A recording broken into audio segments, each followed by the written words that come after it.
जय हिंद। आज की करंट अफेयर जो है फर्स्ट वीक ऑफ अप्रैल से शुरू कर रहे हैं, ठीक है। अब अप्रैल की पूरी जितने भी आज कितनी डेट है 15 से पहले भी टच करेंगे, 15 के बाद भी टच करेंगे, बिटवीन भी करेंगे, ताकि अप्रैल का सारा करंट अफेयर हम कवर अप कर पाए, क्योंकि एनडीए सीडीएस सैनिक स्कूल बहुत सारे एग्जाम थे जिसकी वजह से हमारा मार्च और 15 अप्रैल तक कोई भी करंट अफेयर नहीं हुआ। चलिए देखते हैं first current affair. Recently Myanmar में जो है अर्थक्वेक आया, ठीक है। अर्थक्वेक कोई भी 7.6 से ऊपर हो तो बहुत बड़ा अर्थक्वेक माना जाता है। इसमें म्यांमार को बहुत बुरा लाइफ एंड प्रॉपर्टी दोनों से ही हाथ धोने पड़े। म्यांमार जो है भारत का नेबरिंग कंट्री है। जब भारत में कभी पहले इंडिपेंडेंस की लड़ाई, जब फ्रीडम फाइटर लड़ रहे थे, तो यहाँ पे भारत के फ्रीडम फाइटर्स को यहाँ पे भेजा जाता था। यहाँ पे बहुत सारे म्यांमार ऐसे 8057 का रिवॉर्ड, ठीक है। अब करंट अफेयर में हम जीएसबी साथ में क्वेश्चन पकड़ेंगे, ताकि जीएसबी रिवीजन होता जाए और आपके दिमाग में बैठती जाए, ठीक है। ये क्वेश्चन जो आपका एग्जाम है उसमें आ सकते हैं, ठीक है। अब म्यांमार क्यों इम्पोर्टेंट है, ये करंट अफेयर तो करेंगे, इसके साथ जो इसके इम्पोर्टेंट क्वेश्चंस हैं वो भी करेंगे, ठीक है। 1857 रिवॉल्ट, 1908, ठीक है। ये दोनों डेट्स बड़ी इंपॉर्टेंट है। 1948 म्यांमार आजाद हुआ। ये जो दोनों ही डेट्स है ये बड़ी इंपॉर्टेंट है, ठीक है। ये आपके इंडियन नेशनल कांग्रेस से एसोसिएट होती है 1908, और ये जो है रिवॉल्ट ऑफ 1857। रिवॉल्ट ऑफ 1857 हम सबको पता है कि मेरठ में स्टार्ट हुआ था। फर्स्ट जो हैंग हुए थे वो मंगल पांडे थे, ठीक है। और जो राइफल थी उसका नाम भी याद रखिएगा, उसका नाम क्या था, एनफील्ड राइफल। कौन सी थी, एनफील्ड राइफल, ठीक है। 1857 रिवॉल्ट, तब भी मुगल राजा था, एक असहाय मुगल राजा बोल सकते हैं, बहादुर शाह जफर। क्या नाम था, बहादुर शाह 1857 जो दिल्ली से रिवॉल्ट हो रहा था, उसके हेड किसी को बनाया गया, बहादुर शाह जफर, ठीक है। और बहादुर शाह जफर को 1857 में कहाँ भेज दिया गया, बर्मा, बर्मा बोलते थे इसको पहले, यंगून भेजा गया। कहाँ, यंगून। इसी यंगून को आज सॉन्ग भी होते थे पहले जमाने में, रंगून से आया मेरा दोस्त, कुछ इस तरह, मुझे याद नहीं आ रहा। एक सॉन्ग भी है हिंदी, बड़ा फेमस सॉन्ग है हिंदी, रंगून वाला, मुझे याद नहीं आ रहा, बड़ा फेमस है, बड़े सारे हम गुनगुनाते हैं बड़ी बात, ठीक है।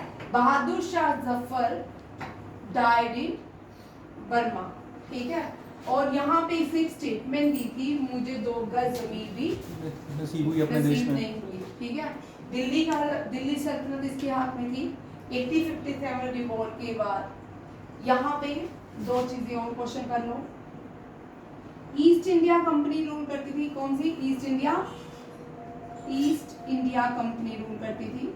ये भी, इसका भी एबॉलिश हो गया, ईस्ट इंडिया कंपनी का रूल भी एबॉलिश हो गया 1857। क्राउन रूल कर लिया, कौन, क्राउन, ये भी याद रखिएगा। लास्ट जो गवर्नर जनरल थे वो कौन थे, लॉर्ड कैनिंग। ये भी इसी के साथ क्वेश्चन लिखते जाओ, ठीक है।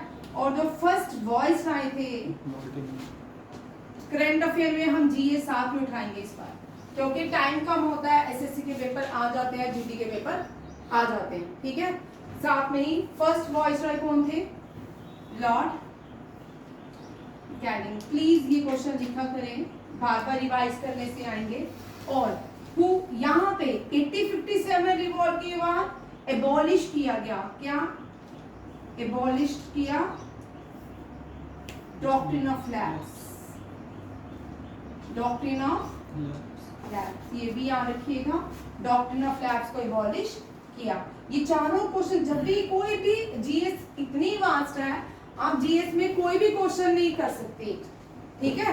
जीएस जैसे मैथमेटिक्स में बहुत सारे मल्टीपल आप फार्मूलाज लगा सकते हैं क्वेश्चन का, इसलिए जीएस जब करना है एक क्वेश्चन के साथ हजारों क्वेश्चन है, आप एक क्वेश्चन के साथ 100 क्वेश्चन आराम से कर सकते हो, ठीक है। ये जीएस का मजेदार सेक्शन है जिसको हम बड़े मजे से कर सकते हैं हम, क्योंकि म्यांमार पढ़ रहे थे। म्यांमार इसलिए इम्पोर्टेंट है, अर्थक्वेक तो आया, करंट अफेयर का क्वेश्चन हमें समझ आ गया कि ये अर्थक्वेक आया म्यांमार में, इसमें भारत ने एड प्रोवाइड की वहां के जो विक्टिम थे उनको। बट भारत ने जो ऑपरेशन लॉन्च किया डेट इज ए बर्मा, इसका ओरिजिनल नाम क्या था? बर्मा। ये पहले भारत का ही पार्ट था, ये पहले भारत का ही पार्ट था। फ्रेंच आए, सबसे पहले भारत में पोर्टुगीज आए, पोर्टुगीज के बाद डच आए, फिर डच आए, फिर फ्रेंच आए, फिर ईस्ट इंडिया कंपनी आई, फिर ब्रिटिशर्स, ठीक है। ईस्ट इंडिया कंपनी आई, उसके बाद इतने लोग हैं भारत में, उस सबसे पहले अरब्स आए, मंगोल्स आए, फिर कौन आए? फिर मुगल्स आए, लोदीज आए, ये सारे लोग भी भारत में आए, ठीक है। एक एक करके ये सब लोग भी भारत में आते गए। इसी तरह ये लोग भी, ये जो पार्ट है, धीरे धीरे ब्रिटिशर्स ने क्या किया, जितने भी लोग आए उन्होंने जो इंडियन सब कॉन्टिनेंट देश थे, इंडियन सब कॉन्टिनेंट देश में जो भारत के साथ जुड़े थे, भारत के देश थे, जैसे कि अब पाकिस्तान तो नया बना, ठीक है ना। अफगानिस्तान जब इंडिया से अलग कर दिया गया, डोरेंट लाइन खींची गई, बहुत झगड़ा हुआ, ठीक है। अफगानिस्तान चाहता नहीं था वो डोरेंट लाइन खींची जाए। वो डोरेंट लाइन पहली जो पार्टीशन, जो लड़ाई हुई, सारागढ़ी की लड़ाई का जो एक रीजन था वो डोरेंट लाइन भी था। जो सारागढ़ी आपने सुनी है, वॉर ऑफ सारागढ़ी नहीं सुनी, ठीक है। इसमें भारत के 14 या 12 जो सिख थे उन्होंने ये सारागढ़ी की लड़ाई लड़ी थी, किनके साथ? अफगान के साथ। और बाद में इनको ब्रिटेन के पार्लियामेंट में इन 12 या 24 लोगों को सम्मानित किया गया था। अकेले ही 12 लोगों ने इतने लोग अफगानियों के साथ लड़ाई लड़ी थी, वॉर ऑफ सारागढ़ी। ये इतना इम्पोर्टेंट पॉइंट है वॉर ऑफ सारागढ़ी, हमारे मेडिवल में है ही नहीं। जो मेडिवल में वॉर ऑफ सारागढ़ी पढ़ानी चाहिए थी हम भारतीयों को, उससे पेट्रोटिज्म इंक्रीज होता है, वॉरियर्स बनते हैं। किस तरह बनेंगे? सब तो आप हम सबको, हम जो न्यू जनरेशन है, इन हम में से किसको है जो देशभक्ति करता है, सुबह उठते देश का नाम लेता है? कोई नहीं लेता। पहले लोग बनते थे देश के लिए, बनाए जाते थे, उनमें आग डाली जाती थी, अब ऐसा नहीं है, ठीक है। अब हम रील स्टूडेंट हैं, यूट्यूब स्टूडेंट्स, ठीक है। यहाँ पे देखो, ये फर्स्ट क्वेश्चन म्यांमार से कौन सा है? Bahadur Shah Zafar. He sent to the Burma, Arun नहीं देखते, ठीक है। सेकंड क्वेश्चन देखिए, अब 1908, ये भी बड़ा इंपॉर्टेंट है, जो डॉक्ट्रिन ऑफ लैब्स थी ना, इसको इंट्रोड्यूस किया था लॉर्ड डलहौजी ने। एबॉलिश किसने किया? लॉर्ड कैनिंग ने, ठीक है। Doctrine of labs, Lord Canning ने डॉक्ट्रिन ऑफ लैब्स एबॉलिश कर। अब आते हैं 1908 में। 1908 में बाल गंगाधर तिलक, बाल गंगाधर तिलक, बाल गंगाधर तिलक थे ना, इनको अनरेस्ट ऑफ इंडिया कहा जाता था। अंग्रेज इनसे इतने तंग होते थे, इनको अनरेस्ट, आज एक इंटरेस्टिंग बात बताऊंगी, ऑफ इंडिया कहा जाता। बाल गंगाधर के जो भी नहीं, बाल गंगाधर के जो एडवोकेट थे वो मोहम्मद जिन्ना। तब तो कोई ख्वाबों में नहीं सोच सकता था कि पार्टीशन, भारत की पार्टीशन हो सकती है, भारत के 2 देश बन सकते हैं। 1908 की बात है, ठीक है। मोहम्मद अली जिन्ना ने बाल गंगाधर तिलक का ये केस लड़ा था, और बाल गंगाधर तिलक को 6 साल की 1908 में, after the partition of Bengal, 1908 में कहाँ में जगह, इन्होंने अंग्रेजों के नाम में दंग किया हुआ था, इनको कहाँ भेजा गया? बर्मा में, यंगून, अभी आएगा, ठीक है। अभी मैंने इसके आगे लिखे भी हैं, सारे आपके लिए लिखे भी लाए, बट यहाँ पे थोड़ा आपको समझ आ रहा है सबको, ठीक है। बाल गंगाधर तिलक, जिनको हम लोकमान्य कहते हैं, बाल गंगाधर तिलक वो जिन्होंने मराठा केसरी न्यूज़पेपर पब्लिश किया था। बाल गंगाधर तिलक वो जिनको लॉ इन मराठा कहा जाता है। बाल गंगाधर तिलक वो हैं जिन्होंने 2 फेस्टिवल्स इंट्रोड्यूस किए to awakening the patriotism in India, Indians, ठीक है। वो कौन से थे? Ganesh Chaturthi and Shivaji festival. ठीक है, ये बाल गंगाधर तिलक एशियाटिक बुक का नाम है इनका कुछ एशियाटिक करके, मुझे भूल गया, देख लेना, द एशियाटिक। और ये बुक भी बाल गंगाधर तिलक ने लिखी है। ये सारे क्वेश्चंस इंपॉर्टेंट है, जब भी जीएस पढ़नी है ये सारे आपको जो नए आए हैं वो एक एक करके एक टॉपिक करते जाए, ताकि आपका जीएस यहाँ से भी निकलता जाए, जब सर पढ़ाए वो भी सारी कवर, तब आपको सब पहले ही समझ आ जाएगी कि इससे लिंक था। ठीक है, अब बाल गंगाधर तिलक जो थे 1907 में पार्टीशन हुई किसकी? इंडियन नेशनल कांग्रेस, जो आज की कांग्रेस है उसकी। ठीक है, इंडियन नेशनल कांग्रेस की पार्टीशन होने के बाद दो हिस्सों में इंडियन नेशनल कांग्रेस जो है डिवाइड हो गई थी, एक थे रेडिकल, एक थे एक्सट्रीमिस्ट। ये जो रेडिकल्स थे ये बड़े ये मॉडरेट थे, ये मॉडरेट जो थे ये बड़ा दुखी किया हुआ था, इनको जेल की गई, कहाँ पे? इनको 6 साल के लिए सजाए काला पानी नहीं मिली, इनको रंगून भेजा गया। अभी देखते आगे। नेक्स्ट 1948 में बर्मा आजाद हुआ, 1948 में बर्मा आजाद हुआ और इंडिपेंडेंट।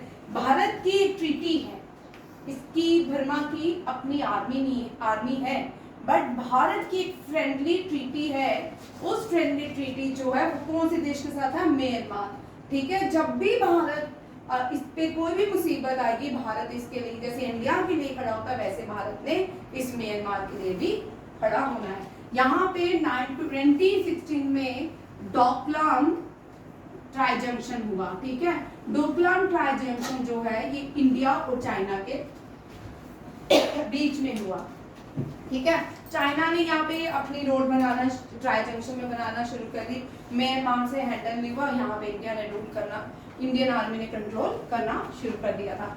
ये डोकलाम बड़ा इंपॉर्टेंट रहा। ये म्यांमार है। वर्ल्ड में अब मैथ्स को थोड़े ध्यान से करना, ठीक है, कभी कभी एग्जाम में क्वेश्चन आता है, ये भारत है तो ये म्यांमार है, म्यांमार बिमस्टेक का भी पार्ट है। ठीक है, बिमस्टेक मींस लिख लो, म्यांमार किस ऑर्गेनाइजेशन का पार्ट है? बिमस्टेक लिख लो, फुल फॉर्म भी लिखे नहीं बच्चे। ठीक है, बे ऑफ बंगाल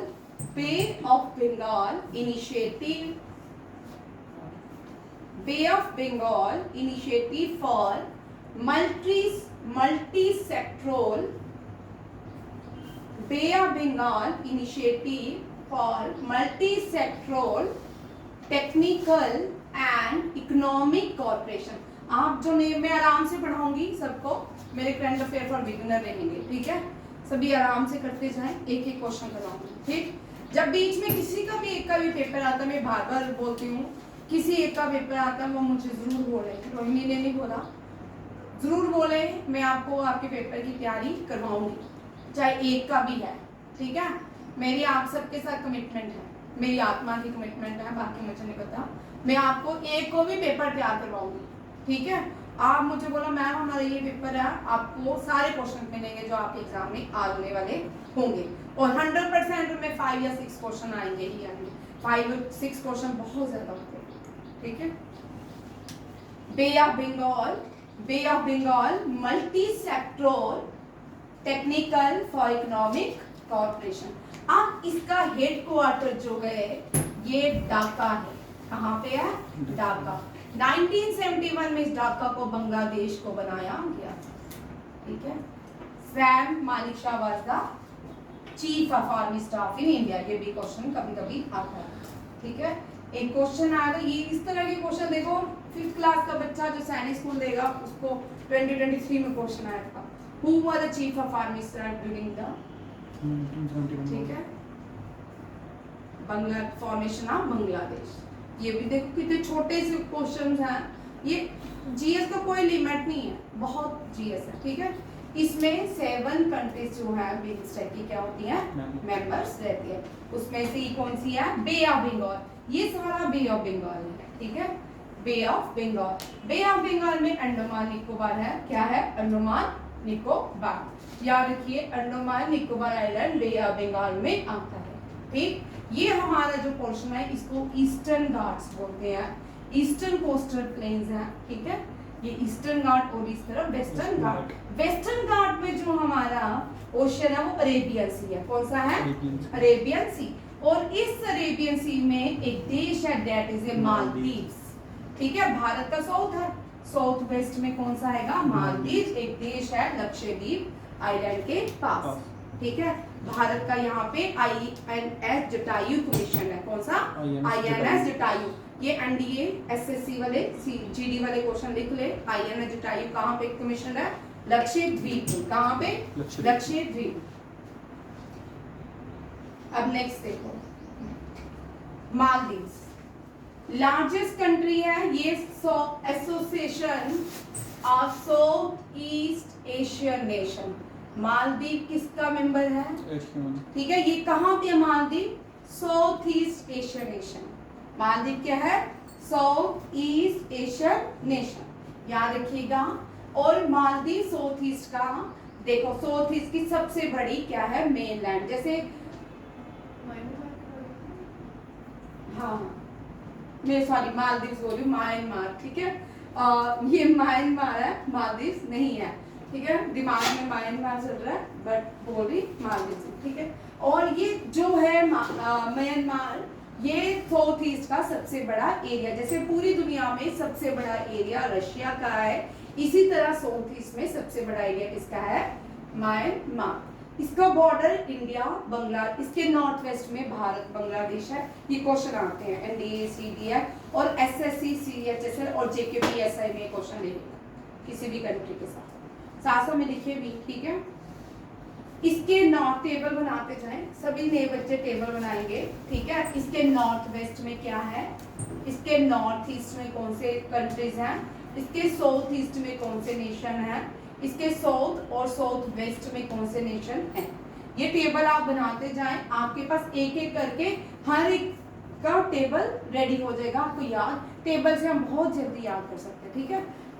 इसके नॉर्थ वेस्ट में भारत और बांग्लादेश है, इसके नॉर्थ ईस्ट में नॉर्थ ईस्ट, ठीक है, चाइना है, इसके साउथ ईस्ट में लाओस एंड थाईलैंड है। जो लाओस है सबसे छोटी लैंड ऑफ कंट्री है एशिया की, Laos is the smallest land country of Asia, ये भी याद रखिएगा। थाईलैंड है, ठीक है, इसके साउथ ईस्ट में।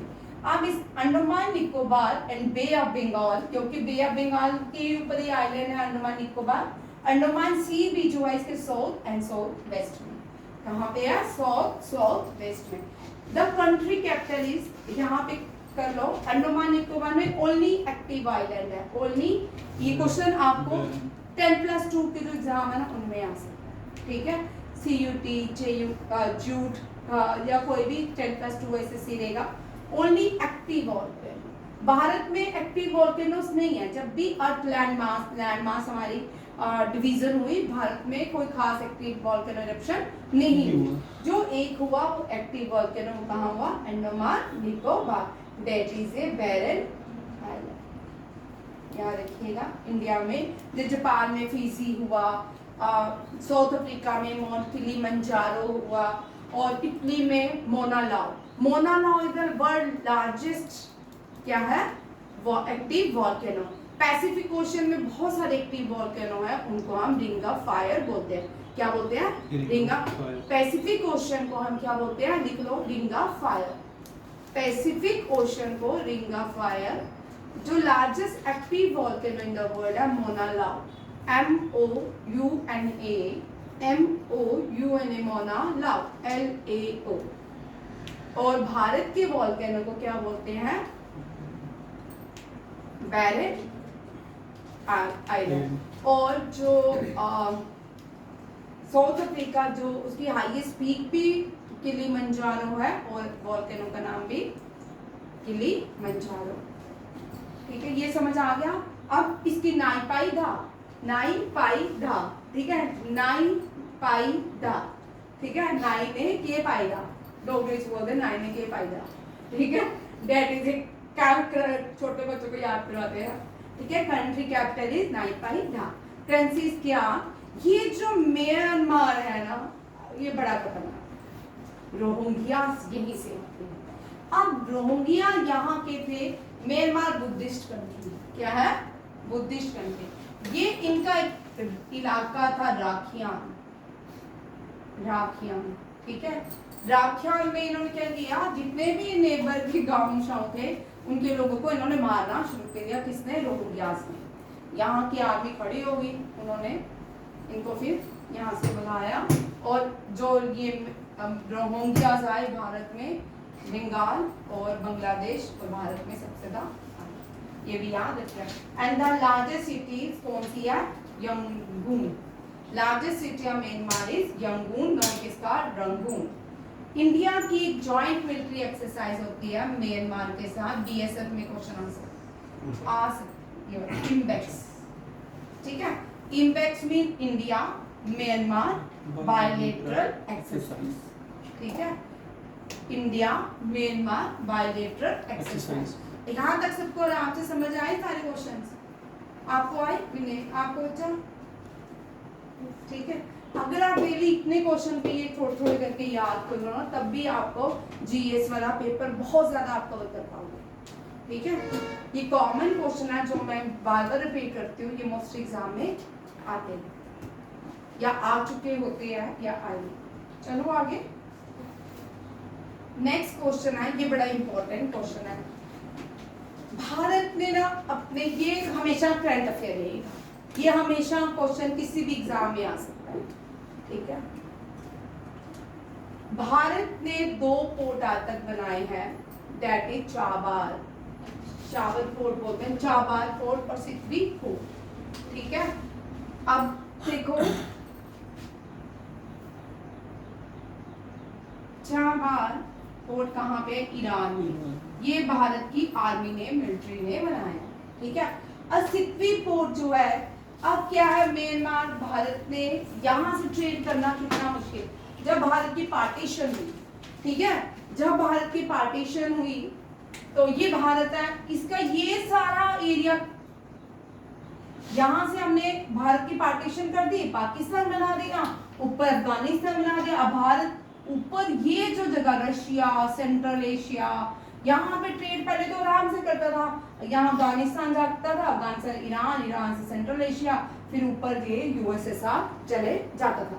अब इन्होंने भारत की पार्टीशन कितनी आसानी चालाकी से की कि भारत को यहाँ से काट दिया। यहाँ से जब भारत कटा और यहाँ से ट्रेड कैसे करेगा, यहाँ पे भारत को ट्रेड करने के लिए बहुत मुश्किल हुई, बड़ा कॉस्टली पड़ता था। तो भारत ने एक जो है क्या बनाया, यहाँ पे चाबार पोर्ट बनाया, ठीक है। ये भारत में, इसी तरह भारत अब साउथ, यहाँ पे साउथ ईस्ट नेशंस के साथ ट्रेड करने के लिए भारत ने सिकवी पोर्ट बनाया। सिकवी पोर्ट जो है बंगाल से यहाँ तक जाता है और फिर जितने भी भारत की नॉर्थ ईस्ट स्टेट्स है आराम से यहाँ पे ट्रेड कर सकती है। और सिकवी पोर्ट का हैंडओवर कर दिया गया है भारत की मिलिट्री को, इसमें पूरा कंट्रोल जो है भारत का रहता है। चाबार पोर्ट को भी कर दिया गया है, ये भी शायद लीज पे 100 ईयर के लिए भारत के पास आ गया, ठीक है। तब पूछ सकते हैं ये सिकवी पोर्ट जो है ये प्रोजेक्ट किसका है, ये क्वेश्चन आते हैं आ भी रहे हैं, जो इसका एनडीए क्वेश्चन है वो इस तरह के क्वेश्चन ज्यादा रहे हैं, आपको भी ऐसा ही बना सकता है, ठीक है।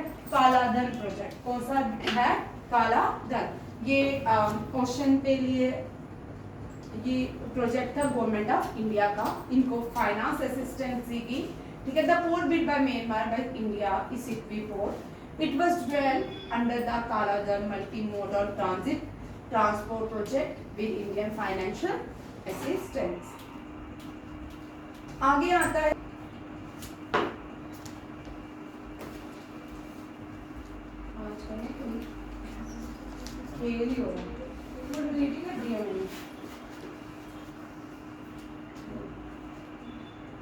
पॉज करनी है।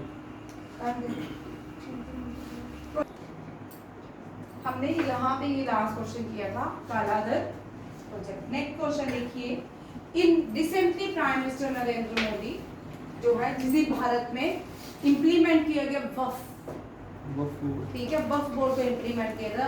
किया गया था, तब प्राइम मिनिस्टर यहाँ पे बीमस्टेक के दौरे पे गए थे। बीमस्टेक जो है इसका 6th एडिशन था। बीमस्टेक समिट कहाँ पे हुई? थाईलैंड में। कहाँ पे हुई? थाईलैंड में। थाईलैंड जो है, बैंकॉक किसकी कैपिटल है? क्या है? बैंकॉक किसकी कैपिटल है? बैंकॉक। थाईलैंड में, ठीक है, याद रखिएगा, बैंकॉक इसकी कैपिटल है। और बैंकॉक थाईलैंड ने अपना सबसे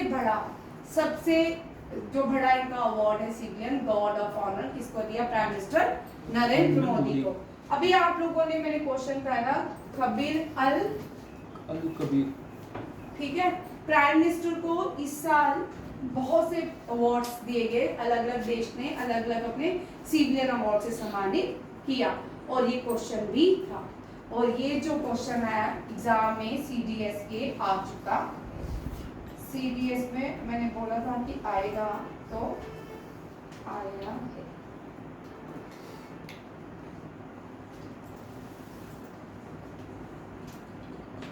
अगर यहाँ होगा, कर लो, वेरी इंपॉर्टेंट क्वेश्चन है, इस साल के एग्जाम में रहेगा।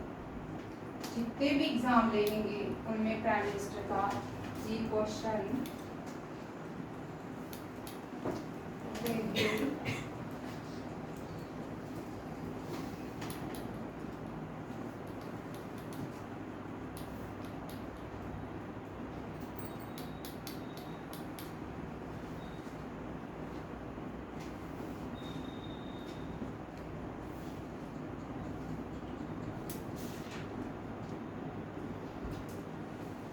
इसी में था, इसी फाइल में लास्ट पढ़ाई थी ना।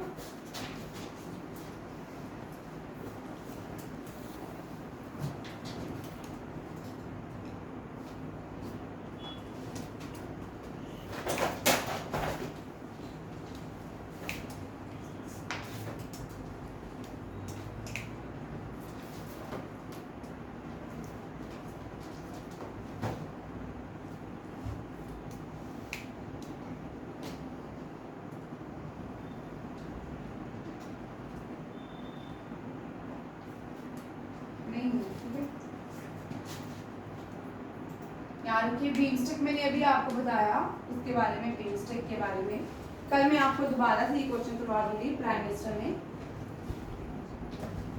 Kuwait, Barbados, Guyana, Bhutan, Russia, ये सारे देश हैं जिन्होंने रिसेंटली प्राइम मिनिस्टर को अपने हाईएस्ट सिविलियन अवार्ड से सम्मानित किया।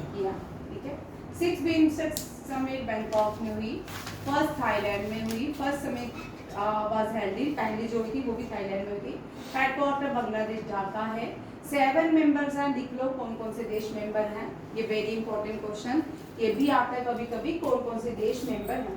Bangladesh, Bhutan, India, Myanmar, Nepal, Sri Lanka and Thailand. Bangladesh, Bhutan, Bangladesh, Myanmar,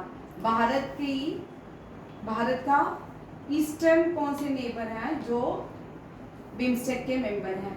Bharat के नॉर्थ स्टेट कौन कौन से मेंबर? चाइना नहीं है, याद रखिए, China is not a part of BIMSTEC as well as a SAARC.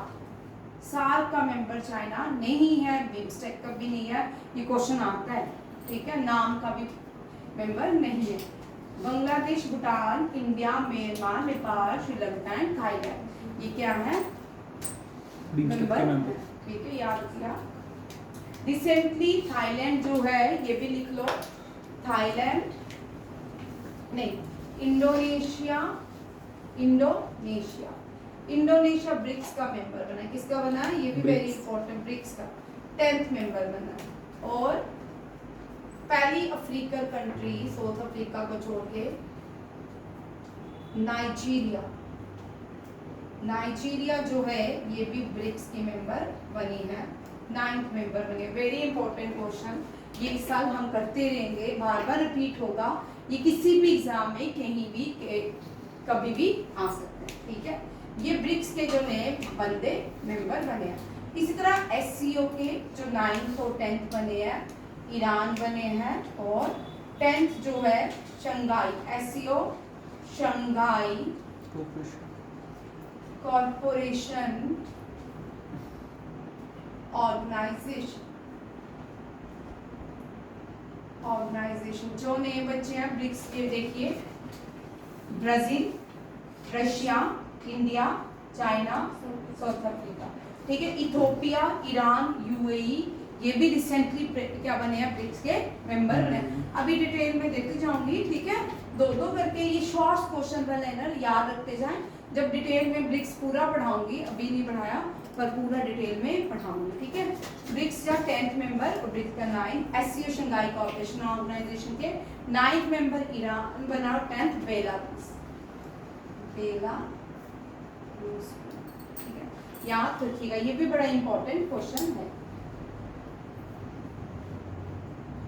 Next question देखिए, ये चेस कंपटीशन था, ये जो हुआ है तेशकंद में चेस कंपटीशन हुआ है। अब आपको ये पूछ सकते हैं who Nihal Sarin associated with which game, Nihal Sarin associated with chess, और इससे उज्बेकिस्तान में तेशकंद ओपन अग्जामोव कौन सा टाइटल जीता है, Tashkent open Agzamov memorial title किसने जीता है, Nihal Sarin. Very very important question. Nihal Sarin भी जो है ये क्या है, चेस से खेलते हैं। और वर्ल्ड कप चेस का हम सब ने टीवी में देखा, पूरे मीडिया में, सोशल मीडिया में, वर्ल्ड कप जो था 2024 वो किसने जीता था, भारत ने। मेल्स भी भारत ने जीता और फीमेल्स भी भारत ने जीता। और जो चेस के भारत के फेमस जो रहे वो प्रज्ञानंदा रहे और डी गुकेश रहे। इस बहुत सारे प्लेयर्स चेस ने, इंडिया ने पूरी दुनिया में क्या किया, तहलका मचाया। पहली बार चेस जो है टूर्नामेंट भारत ने वर्ल्ड कप जीता, फीमेल भी मेल भी। और इस साल 2025 चेस वर्ल्ड कप भारत में होगा। ये क्वेश्चन आएगा 2B chess world cup FIDE, उसको फाइट बोलते, क्या बोलते हैं, फाइट। चेस के वर्ल्ड कप को फाइट टूर्नामेंट जो है 2025 to be held in India.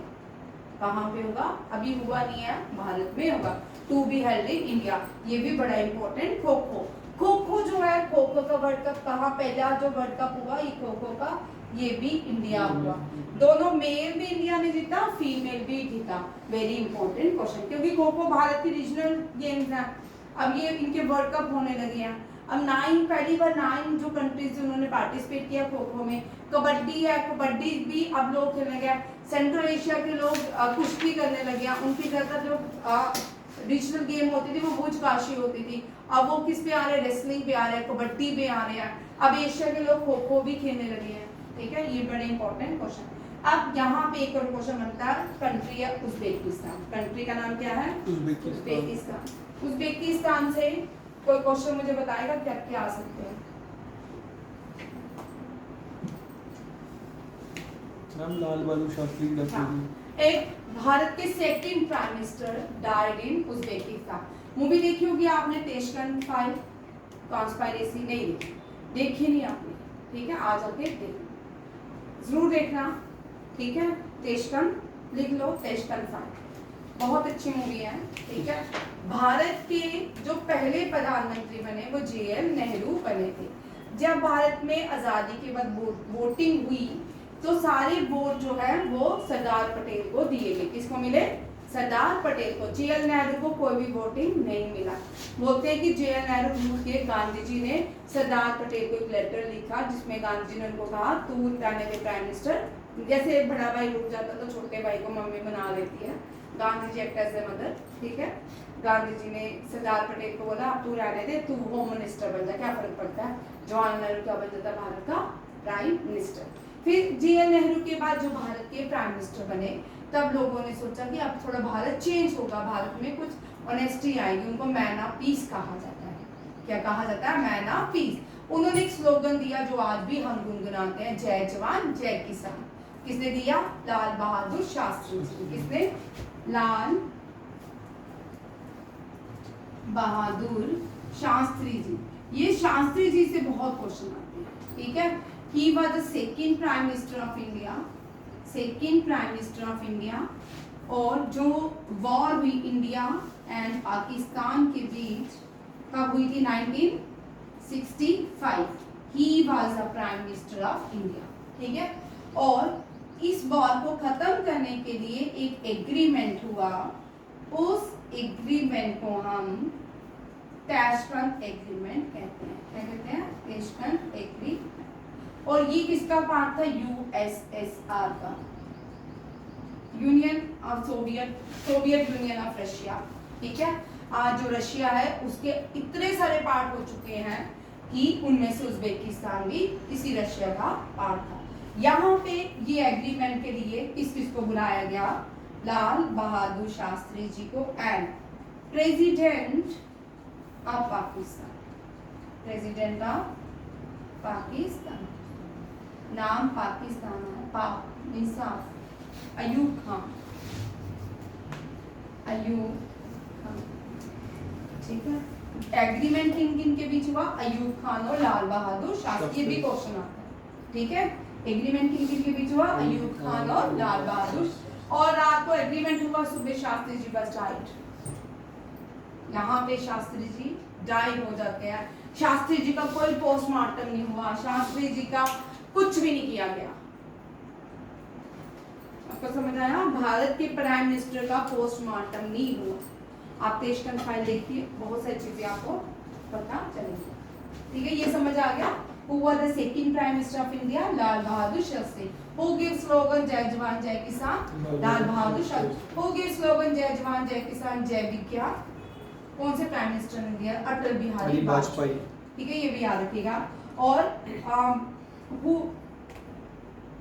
Tashkent agreement sign between India and Pakistan, Lal Bahadur Shastri and Ayub Khan.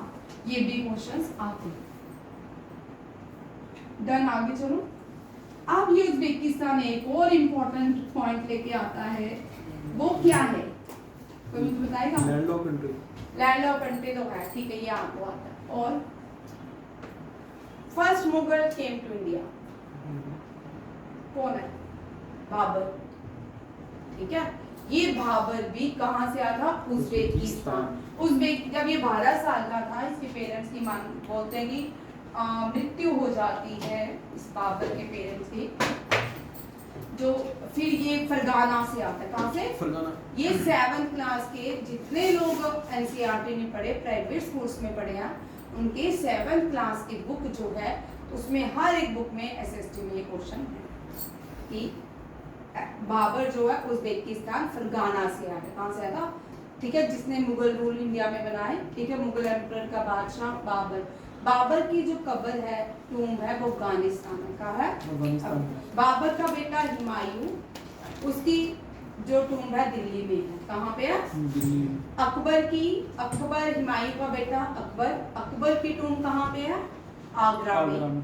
Akbar का बेटा सलीम जहांगीर है ना, जहांगीर की टूम्ब 2 है। जब वो कश्मीर जा रहा था बाय मुगल रोड, लाहौर जा रहा था बाय मुगल रोड, तो इसकी यहाँ मृत्यु हो जाती है। इसके अंदर के इंटेस्टाइन जो है चिंगस में, कहाँ पे है? Ching's is a Persian word. Ching's क्या है? पर्शिया में चिंगस को इंटेस्टाइन बोलते हैं। क्या बोलते हैं? इंटेस्टाइन। और फिर वहां से उसकी जो वाइफ थी नूरजहां, शाहजहां जो भी थी, तो वो इसको वहां कहाँ ले जाती है? लाहौर में, वहां इसकी बॉडी को दफन किया जाता है। फिर उसके बाद आते हैं और औरंगजेब से पहले भी है एक शाहजहां की टूम्ब दिल्ली में है।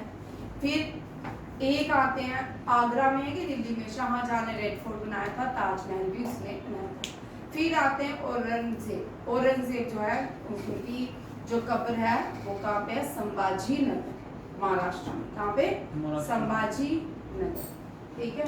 अब देखो उज्बेकिस्तान, ये लिखो, उज्बेकिस्तान लैंड ऑफ कंट्री है, सेंट्रल एशिया का पार्ट है। किसका पार्ट है? सेंट्रल एशिया का। 5 कंट्रीज सराउंडेड है। कौन कौन सी? कजाकिस्तान इसके नॉर्थ में है, किर्गिस्तान नॉर्थ ईस्ट में। वेरी इंपॉर्टेंट क्वेश्चन, एक बार 2019 में के आईएएस के एग्जाम में क्वेश्चन था कि ये सारे एससीओ के मेंबर हैं, सिर्फ इसको छोड़। अफगानिस्तान एससीओ का मेंबर नहीं है। यहाँ पे क्वेश्चन दिया है कि एससीओ का मेंबर कौन है, इनमें से कौन सी लैंड ऑफ कंट्री है जो एससीओ के मेंबर नहीं है? Afghanistan was not a part of SCO, Shanghai cooperation organisation. Shanghai cooperation organisation जो है central Asian country, land of countries और चाइना और रशिया ने स्टार्ट की थी, और उसके बाद इंडिया पाकिस्तान को ऐड किया। आज ईरान और बेलारूस जो है मेंबर हैं शंघाई कोऑपरेशन ऑर्गेनाइजेशन। किर्गिस्तान इसके नॉर्थ ईस्ट में है, कजाकिस्तान इसके साउथ ईस्ट में है, Afghanistan. So land of countries क्या होता है, यहाँ पे चारों तरफ से लैंड ही लैंड होती है, कोई भी ओशन सी नहीं होता है। जैसे हम मध्य प्रदेश चल जाए, बिहार में चल जाए, वहाँ कोई सी है, जम्मू एंड कश्मीर में कोई ओशन या सी है, नहीं है। अगर हम नीचे भारत के नीचे आते हैं, इंडियन पेनिसुलर में, पेनिसुलर होता है जिसके तीनों साइड्स क्या होते हैं, नदियाँ, सीज, ओशन बॉडीज होती हैं। यहाँ पे कौन सा है, अरेबिया सी, यहाँ पे इंडियन ओशन है, यहाँ पे बे ऑफ बंगाल है, ठीक है। लैंड इन कंट्रीज में कोई भी ओशन बॉडी नहीं है, इसलिए इसको लैंड ऑफ कंट्री कहते हैं, जमीन ही जमीन है। Smallest land of country in the world जो है that is A Vatican. Vatican जो है largest smallest country in the world भी है और land of country in the world भी है। और एशिया की जो स्मॉलेस्ट है दैट इज ए लाओस। कौन सी है, लाओस। ये लाओस जो है ईस्ट एशियन कंट्री है, तो यह है ईस्ट एशियन कंट्री। और ये जो है ये सेंट्रल एशियन कंट्रीज है। और सबसे बड़ी दुनिया की लार्जेस्ट जो है कजाकिस्तान है। कौन सी है, कजाकिस्तान। कजाकिस्तान लिखी है ना, हाँ कजाकिस्तान। कजाकिस्तान बहुत सारी कंट्रीज के साथ, चाइना के साथ, जॉर्डन के साथ, बहुत सारी कंट्रीज के साथ बॉर्डर शेयर करती है, और ये लार्जेस्ट लैंड ऑफ कंट्री बनती है वर्ल्ड की, ठीक है। एशिया की सबसे बड़ी कजाकिस्तान, वर्ल्ड की भी कजाकिस्तान। एशिया की सबसे छोटी लाओस, वर्ल्ड की जो है वियतनाम, ठीक है। कौन सा, वेटिकन सिटी है, कौन सी है, वेटिकन सिटी, जहाँ पे पोप रहता है, ठीक है। बाद में बात, Kyrgyzstan to the north east, Kazakhstan to the south east, Afghanistan to the south, Turkmenistan to the south west. Next देखो, उज्बेकिस्तान पार्ट था यूएसएसआर का, Union of Soviet Socialist Republic. इसको रशिया बोलते हैं, स्टालिन का रशिया, ठीक है, ये स्टालिन का रशिया था। ऐसे 31 अगस्त 1931 अलग हुआ। 1992 में रशिया के सारे पार्ट्स अलग हो गए और रशिया एक देश बन के आता है, और ये G7 का मेंबर बन जाता है, G7 G8 बन जाता है कुछ देर के लिए। जिन बच्चों ने G7 पढ़ा है उनको समझ आएगा, जिन्होंने नहीं पढ़ा एक एक करके पढ़ाऊंगा, ठीक है। ये समझ आ गया सबका, हो गया। अब नेक्स्ट बोलते हैं कि ये जो है 1924 में ये पार्ट कर जिसका उज्बेकिस्तान बना यूएसएसआर का, और यही यूएसएसआर से अलग होके क्या बन गया, उज्बेकिस्तान लैंड ऑफ। और आज भी रशिया इन पे कंट्रोल करना चाहता है। ये जितने भी लैंड ऑफ कंट्रीज हैं, यूक्रेन जो है वो रशिया का ही पार्ट था, तो यूक्रेन ने कहा कि मुझे नाटो में मेंबरशिप दो, इसमें नॉर्थ अटलांटिक ट्रीटी ऑर्गेनाइजेशन में मेंबरशिप चाहता था। रशिया ने बोला भाई तू हमारा पार्ट है, वहां क्यों चला। जो लड़ाई हुई यूक्रेन की वो नाटो की वजह से हुई, ठीक है। और ये देश भी रशियन स्पीकर है, यहाँ भी आप कुछ समझ जाओ ना, यहाँ पे आज भी रशियन स्पीकर लोग आपको स्पोकन लोग मिलेंगे, कहाँ पे, सेंट्रल लैंड ऑफ कंट्रीज में, ये रशिया के ही पार्ट है, ठीक है। नेक्स्ट देखो, on January 11 1966 second prime minister Lal Bahadur Shastri died in देशबंद, हो गया देन। फिर बोलते हैं Mughal emperor who came from Uzbekistan, लिख लो फरगाना लिख लो, Babur the founder of Mughal emperor. Next देखो, एशिया में 12 लैंड ऑफ कंट्रीज हैं, these are the land of countries of Asia. Central Asia में 5, सेंट्रल एशिया में 5, एशिया में 12। ये क्वेश्चन भी आ सकता है, ठीक है, क्योंकि अब ये क्वेश्चन में करवाऊंगी इस साल ज्यादा, ये देखिए, ठीक है, ये क्वेश्चन आने के चांसेस अब हो, ठीक है। हर एक पेपर के बाद थोड़ा थोड़ा चेंज हो जाता है, पैटर्न भी करंट अफेयर का चेंज होता है, क्वेश्चंस का भी चेंज हो जाता है। देखो, अफगानिस्तान लैंड ऑफ है, अर्मेनिया ये भी किसका पार्ट थी, यूएसएसआर का, अजरबैजान भी यूएसएसआर का पार्ट थी, बट भूटान नहीं था। कजाकिस्तान, किर्गिस्तान जो है ये दोनों भी यूएसएसआर के पार्ट थे। लाओस जो है साउथ ईस्ट एशियन नेशन है, मंगोलिया जो है ईस्ट एशिया में है। देखो ईस्ट एशिया, भारत के ऊपर चाइना, मंगोलिया, ले लिख लो ईस्ट एशियन कंट्रीज, आपको पता चलेगा टेबल भी आपको। मंगोलिया, चाइना, हांगकांग, नीचे Japan, south and north Korea, ये क्या है? ईस्ट एशियन कंट्रीज है, याद रखिएगा। China, Mongolia, Hong Kong, Japan, south and north Korea. 7 1 2 3 4 5 6 एक खाली में। सिंगापुर, सिंगापुर नहीं, बैंक नहीं, एक खाली है, देख लेना, ठीक है। Afghanistan, Armenia, Laos, Mongolia, Nepal. Nepal जो है ये भारत का नेबरिंग लैंड ऑफ कंट्री है, ठीक है। मंगोलिया जो है चाइना की लैंड ऑफ कंट्री है, China, China sea, China land of नहीं है, चाइना सी है, ठीक है। मंगोलिया भी लैंड है, तजाकिस्तान भी लैंड ऑफ है, ये भी यूएसएस का। तुर्कमेनिस्तान, उज्बेकिस्तान, ये सारे के हैं यूएसएसआर के पार्ट। यहाँ पे को पूछ सकते हैं आपको, इनमें से कौन सी लैंड ऑफ कंट्री जो है यूएसएसआर का पार्ट है? A B C D options में हो सकता है, तो ये क्वेश्चन भी आपको पूछ सकते हैं, ठीक है। ये समझ आ गया सारा। अफगानिस्तान जो है वो साउथ एशिया का पार्ट है, किसका पार्ट है? साउथ एशिया, भारत का पार्ट है, किसका? South Asia. इंडियन सब कॉन्टिनेंट में देखो, इंडियन सब कॉन्टिनेंट में आते हैं ये देश।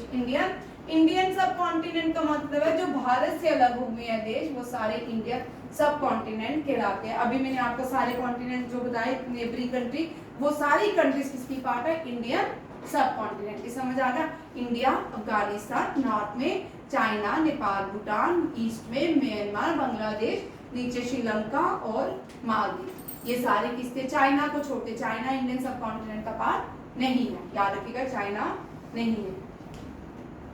नेक्स्ट देखिए क्वेश्चन, स्पोर्ट्स का करंट अफेयर होगा 5 में इंपॉर्टेंट स्पोर्ट्स करंट अफेयर लेके आई इसके साथ, जो इस मंथ में नहीं है, क्योंकि मुझे लास्ट मंथ के भी कवर करने हैं करंट अफेयर और इस मंथ के भी कवर करने हैं। देखो बिहार जो है इस बार hockey hero cup is associated with, लिख लो, हीरो कप एसोसिएट, ये क्वेश्चन आते हैं। संतोष ट्रॉफी नहीं, चैंपियन ट्रॉफी, बस हाँ वो हीरो कप ही, ठीक है।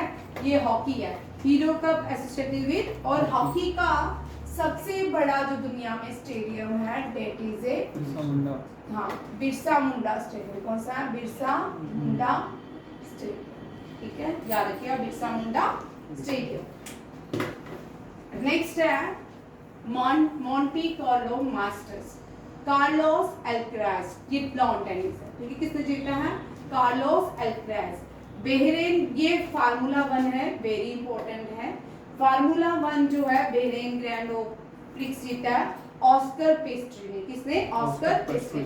अगेन जो है T20 क्रिकेटर का रिकॉर्ड बनाया है, और ये first Indian to score 13,000 run in T20 cricket, ही वाज विराट कोहली, ठीक है। अब ये अगेन जो है ये भी फार्मूला 1 है। फार्मूला 1 जो गाड़ियों की रेस होती है उसको कहा जाता है। मैक्स वर्स्टेपन जो है इसने जापानीज ग्रैंड प्रिक्स जीता है। जापानीज ग्रैंड प्रिक्स, ये क्वेश्चन आपको आ सकते हैं इस बार, अब 2-3 साल में फार्मूला 1 के क्वेश्चन नहीं आए, आ सकते हैं, ठीक है। आपको जो लोग मुझसे पढ़ रहे हैं, आप लोगों ने आज पहली बार 2-3 महीनों में या पिछले 6 मंथ में आप पहली बार आपने फार्मूला 1 के क्वेश्चन पढ़े होंगे, ठीक है। ये मैं दूंगी। फार्मूला 1 के पहले आते थे पूरी की पूरी 12 ट्रॉफीज ग्रैंड प्रिक्स होते थे, फिर उन ग्रैंड प्रिक्स को हम सारा याद करते थे टेबल में, कभी कभी आ जाते हैं। मैक्स वर्स्टेपन जो एक और भी प्लेयर है, मैक्स वर्स्टेपन ज्यादातर ये जीते हैं फार्मूला 1। नेक्स्ट क्वेश्चन देखिए, जीडीपी है भारत। इस साल EY इकोनॉमिक वॉच रिपोर्ट पे भारत की जीडीपी, भारत को 6.5%।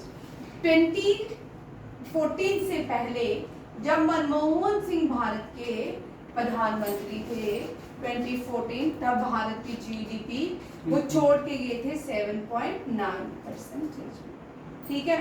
तो दुनिया एक्सपेक्ट कर रही थी भारत की जीडीपी 9.2% हो जाएगी, बट मोदी जी आगे। कौन आगे? मोदी जी। इन्होंने क्या किया? डीलिमिटेशन ले आए, डीलिमिटेशन डिलिमिटेशन ने भारत की 2.1 जीडीपी ठीक है, क्योंकि सबके घरों में से पैसे बाहर आ गए हवा। ये जो डिलिमिटेशन है ना बीजेपी का नहीं, ठीक है।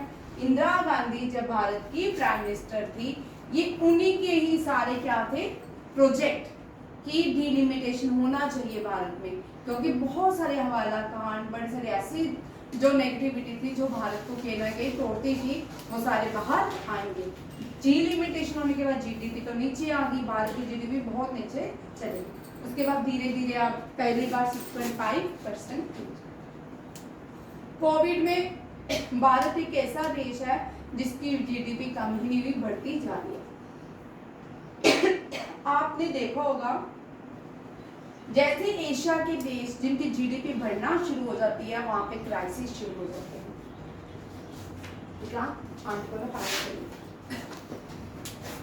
उसके जीडीपी जैसे बांग्लादेश, आपने देखा बांग्लादेश में क्या हुआ पिछले साल। बांग्लादेश स्टेबल सरकार चल रही थी, सब कुछ स्टेबल था, अच्छा ग्रोथ चल रहा था। बांग्लादेश हो गया है कंग्लादेश, ठीक है। बांग्लादेश को अपने आप ही मैंने भी कुछ नहीं बोला, ठीक है। बांग्लादेश के आज हालात हम सबके सामने। अगर 2014 के बाद ये प्राइम मिनिस्टर नहीं बनते, मैं किसी की तरफ नहीं हूँ, बायस भी हूँ, ठीक है, तो भारत के लिए हालात बांग्लादेश श्रीलंका की तरह होते। मैंने भी कहा, खुद कांग्रेस के जो प्रेसिडेंट भारत के रह चुके हैं प्रणब मुखर्जी, उन्होंने कहा कि अगर भारत इनके हाथ में नहीं आता, आज हम भी बड़े सारे क्राइसिस से जूझ रहे होते, ठीक है। आप देखो ईवा इकोनॉमिक वॉच में 6.5 जो 2025 तक भारत की जीडीपी देना फिचिंग रेट में भारत की जीडीपी 6.5 है। 26 में उसने कहा है कि भारत की जीडीपी 6.5 हो जाएगी और 27 में 6.3% हो जाएगी। मोडी एनालिटिक में 25 6.4, आरबीआई ने जो दिया 6.6 जीडीपी दे दिया। ये करना है अब, क्योंकि जो नेक्स्ट आपका एनडीए है या सीएचएसएल होगा उसमें ये क्वेश्चन ऐड होंगे साथ, ठीक है। मैंने ऐड किया है, मैंने 3-4 महीने भर देर के बाद ये क्वेश्चंस ऐड किए हैं, तो ये अब करोगे आप सब, ठीक है। डिलोटिस में जो है वो 2025 6.5 6.8। फिक्की जो है भारत का सबसे बड़ा ट्रेड बिजनेस ऑर्गेनाइजेशन 6.4 कह रहा है। यूएन भारत की 6.6 और 26 तक 6.7 कह रहा है। एसबीआई 2025 में 6.3% दे रहा है। एनएसओ जो है 6.4% दे रहा है। नेक्स्ट ये न्यू सेक्रेटरी बनी है, न्यू प्राइवेट सेक्रेटरी, ठीक है। अब हमने रिसेंटली आरबीआई के जो आरबीआई के गवर्नर थे कौन, फॉर्मर शक्तिकांत दास, ये जो है प्राइम मिनिस्टर के 2 सेक्रेटरी अपॉइंट हुए हैं। क्या हुए हैं? Secretary to prime minister. ये क्या बनी है? Nidhi Tiwari private secretary to prime minister, याद रखिएगा। और कुछ रिसेंटली जो मार्च में और भी अपॉइंटमेंट हमने लिखी, ये वो है। पूनम गुप्ता को आरबीआई का डिप्टी गवर्नर अपॉइंट किया गया है। अजीत रत्नाकर को आरबीआई ने एग्जीक्यूटिव डायरेक्टर अपॉइंट किया है। मार्क कैरेनी, वेरी इंपॉर्टेंट, ट्रूडो के बाद कनाडा के जो न्यू प्राइम मिनिस्टर बने हैं वो कौन है? मार्क कैरेनी। कौन बने हैं? मार्क कैरेनी। ये क्वेश्चन आ सकता है। जय शाह जो है एमसीसी मेलबॉर्न नहीं है, मेरीबॉर्न काउंसिल, क्रिकेट काउंसिल के क्या बने हैं? न्यू एडवाइजर बोर्ड के मेंबर बने हैं। इन्होंने ज्वाइन किया है जय शाह कौन है? आईसीसी के प्रेसिडेंट है। ICC means international cricket council के प्रेसिडेंट कौन है? जय शाह। इससे पहले वो बीसीसीआई के थे। जय शाह जो है अमित शाह का बेटा। नेक्स्ट क्वेश्चन लिख लो, जिसने लिखना है वो लिख भी सकते हैं, ठीक है। न्यू एडवाइजर बने एमसीसी के Jay Shah. New prime minister Canada के बने Mark Carney. RBI executive director Ajit Ratnakar and RBI deputy governor Poonam Gupta. अब आपको मेरे बैंकिंग के भी क्वेश्चन आपको डेली 3 मिलेंगे, ठीक है। अब जितने भी करंट अफेयर्स का पेपर आएगा सब एग्जाम में, उनमें आपके क्वेश्चन होंगे, ठीक है।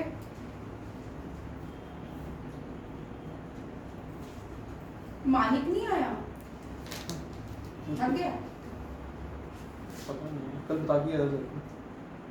छुट्टी बस। नहीं आएगा, थोड़े दिन में आएगा। नेक्स्ट देखो, ये एक वाइल्ड लाइफ सेंचुरी है, वेरी इंपॉर्टेंट है, ठीक है। ये थोड़ा सारी इसलिए इंपॉर्टेंट है क्योंकि ये थोड़ा सा न्यूज में, ठीक है। डिब्रूगढ़ वाइल्ड लाइफ सेंचुरी जो है उड़ीसा में है। डिब्रूगढ़ वाइल्ड लाइफ सेंचुरी ने इंडियन बाइसन फेस्ट, कौन सी वाइल्ड लाइफ सेंचुरी ने इंडियन बाइसन फेस्ट जो है सेलिब्रेट किया है? वो लोगों को कंजर्वेशन, वाइल्ड लाइफ को बचाने के लिए फेस्ट ऑर्गेनाइज किया गया। कौन सी? Dibrugarh wild life sanctuary. Dibrugarh wild life sanctuary Orissa में है। और Bhitarkanika national park, Simlipal national park, Orissa में 2 नेशनल पार्क है, Simlipal national park, Bhitarkanika national park. India में लार्जेस्ट मैंग्रोव फॉरेस्ट, वर्ल्ड में सबसे लार्जेस्ट मैंग्रोव फॉरेस्ट जो है वो कहाँ पे है? हाँ, इंडिया में, that is Sundarban mangrove forest. कौन सा है? सुंदरबन। और सेकेंड लार्जेस्ट भी भारत में है, that is Bhitarkanika national park, second largest mangrove forest in the world. First जो है वो मैंग्रोव फॉरेस्ट सुंदरबन। उड़ीसा के 6 रामसर साइट, भारत में बहुत सारी रामसर साइट्स हैं। चल भाई, रामसर सिटीज कौन कौन सी बनी है? इंदौर और रिसेंटली मैंने क्वेश्चन करवाया था बोल। आप लोगों के लिए क्वेश्चन, आंसर जरूर दीजिएगा, ठीक है। Name 2 Ramsar cities of India, latest, first Ramsar 2 cities of India कौन सी बनी है? ये पिछले वीक तो मैंने एमडीए सीडीएस वाले में करंट अफेयर में रोज रिपीट किए क्वेश्चन, ठीक है। ये भितरकनिका रामसर साइट 86 हो गई है, उनमें से 6 जो है कहाँ पे है? उड़ीसा में है। Chilka lake, Bhitarkanika mangrove, Satkosia gorge, Hirakud reservoir, Ansupa lake and Tampara lake. Orissa में भारत की लार्जेस्ट लेक भी है, लार्जेस्ट डैम भी है। उस डैम का नाम हीराकुंड डैम है। क्या है? हीराकुंड डैम। और ये हीराकुंड डैम महानदी के ऊपर बनी है। कहाँ? महानदी के ऊपर बनी है। और महानदी में जो एक्सटिंक्ट स्पीसीज मिल रही है हीराकुंड डैम के पास, यहाँ पे चिल्का लेक भी है। कौन सी लेक है? Largest lagoon lake, largest lagoon lake that is Chilika lake. Lagoon होता है यहाँ पे नमक की क्वांटिटी ज्यादा पाई जाती है, इसको लगून होता है जो समुद्र से अलग होकर एक लेक बनाती है, उसको लगून बोलते हैं। और इसमें जो नमक की क्वांटिटी होती है बहुत ज्यादा होती है। और यहाँ पे जो एक्सटिंक्ट स्पीसीज JKPSI के लिए इम्पोर्टेंट, ठीक है, वो है ऑलिव टर्टल। कौन सा है? Olive turtle. क्योंकि JKSSB SI में एनवायरनमेंट से 2 क्वेश्चन है, ठीक है। और क्योंकि IUCN इसके सिलेबस में रहता है हर साल, ठीक है। IUCN से जितने भी रेड डाटा बुक है वो क्वेश्चन देगी, ठीक है। रेड डाटा बुक से आपको क्वेश्चन देगी। इस बार उसमें IUCN तेरे में आया था क्वेश्चन, CDS में आया, NDA में आया, ठीक है। वो क्वेश्चन मैंने देखा कि, ठीक है। ये सारे क्या है? रामसर साइट, वेरी इंपॉर्टेंट है। कोणार्क सन टेम्पल जो है only UNESCO world heritage site है उड़ीसा की। कितनी है? और भारत की 43 यूनेस्को वर्ल्ड हेरिटेज साइट है। कितनी है? 43, उसमें से एक उड़ीसा में है। इसको नाम सन टेम्पल को ब्लैक पगोड़ा भी कहते हैं, ब्लैक पगोड़ा भी कहते हैं। मीन्स ये ब्लैक स्टोन से बना हुआ है, ब्लैक पगोड़ा कहा जाता है। नेक्स्ट क्वेश्चन है, ये कल करें, ठीक है। थोड़े क्वेश्चन किए आज, 5-6 किए हैं क्योंकि शायद मैम आ गए हैं, ठीक है। थैंक यू, जय हिंद, जय भारत।